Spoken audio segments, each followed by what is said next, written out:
Secretary, and thank you, Mr. Chair. Thank you, Senator Hassan. Senator Scott, you're recognized for your questions. First, thank you, Chairman Peters. First, my heart goes out to the Enzi family, to Diana and the children, the grandchildren. It's tragic what happened to Mike. What a wonderful person and what a great senator, and he's a mentor to a lot of people. So, Secretary Mayorkas, thank you for being here today, and thank you for your service.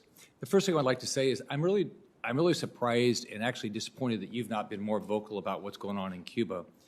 I can show you a couple of, you probably know this, but these are pictures of protesters being mistreated by the Castro regime.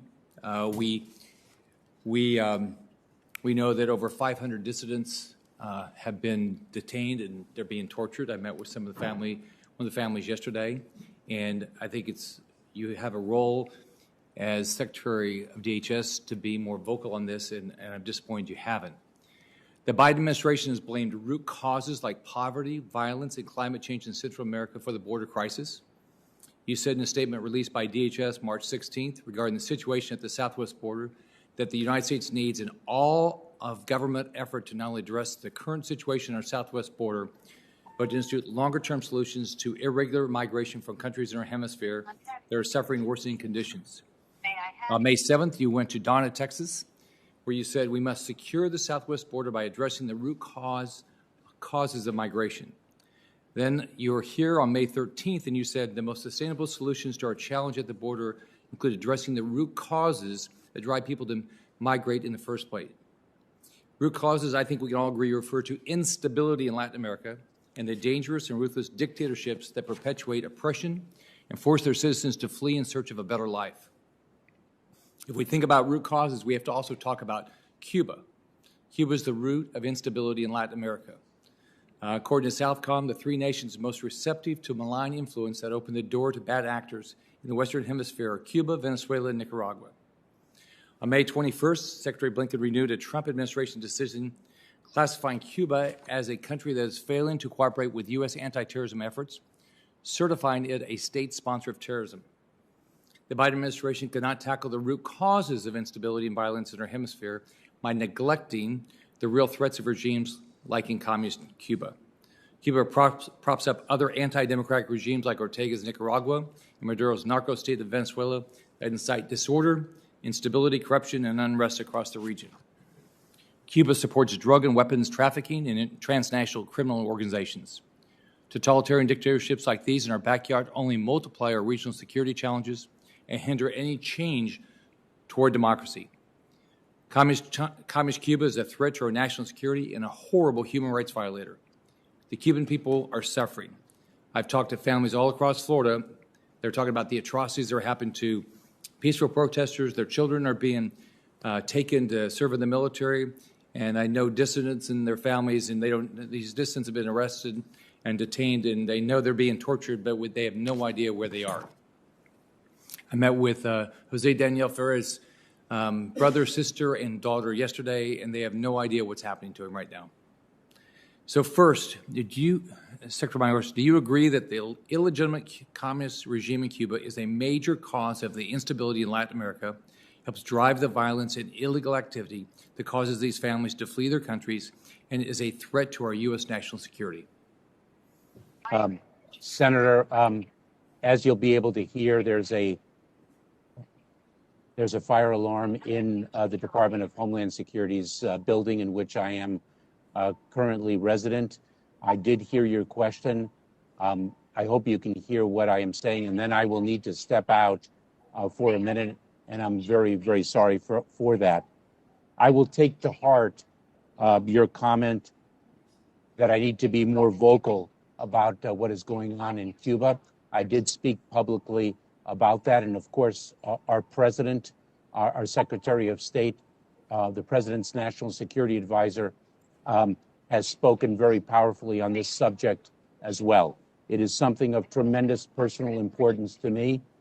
My family lost everything as a result of the communist takeover of Cuba. The authoritarian regime in Cuba is responsible for the repression of the Cuban people.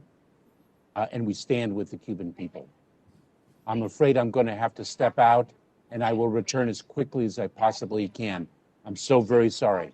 That's all right, Mr. Secretary. We'll take a brief recess until we assess the situation at the Secretary's location. Senator Scott, you still have 2 minutes left for your question. The committee will come back to order. It's good to see you back, Mr. Secretary, and safe and sound. We'll continue with the hearing. Senator Scott, you're recognized for the remainder of your time for your questions.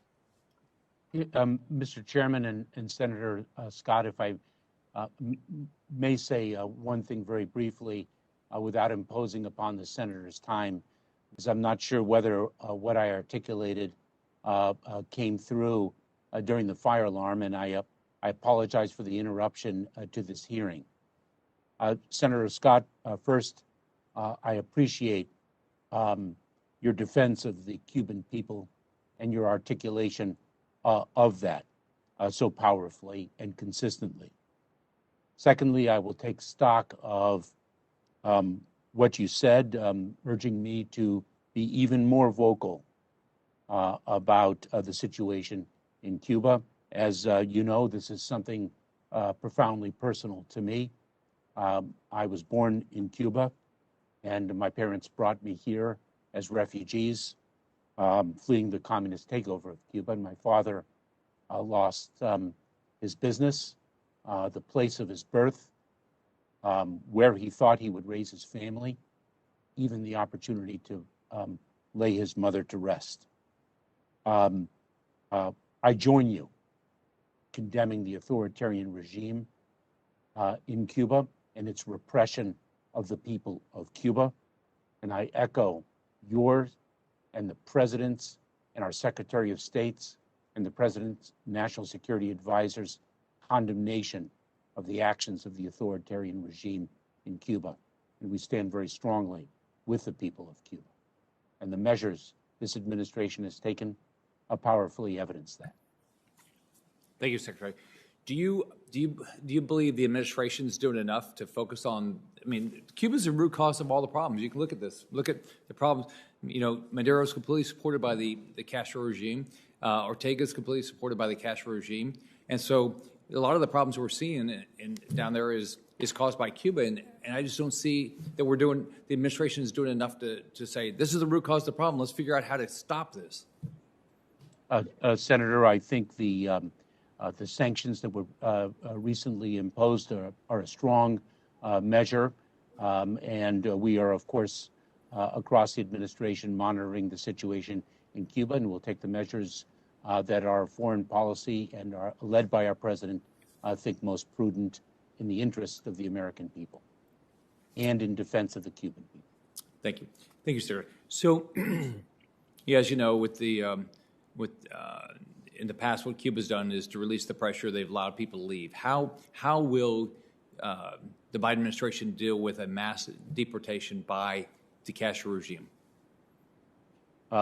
Senator, the laws that address a mass migration from Cuba, not only from Cuba, from Haiti as well, speak to the fact that that perilous journey should not be taken, that individuals will be interdicted, and if they make claims for relief, they will be taken elsewhere, not to the United States, but elsewhere for a referral, for resettlement in safe third countries. Is that consistent with what's going on at the southern border? Is that what's happening there? Because my understanding, if you leave Cuba, you're clearly leaving. You're probably going to seek asylum, and you probably rightfully should be able to seek asylum. So is that the same thing that's happening on the southern border? Is that the same process? Senator, it is slightly different for reasons of history and law, and actually in the interest of the security of the people who attempt. We cannot say this strongly enough, that people should not take to the seas. Tragically, we have recovered more than 20 individuals who died taking that dangerous journey. That is an incredibly important message of humanity to not take to the seas.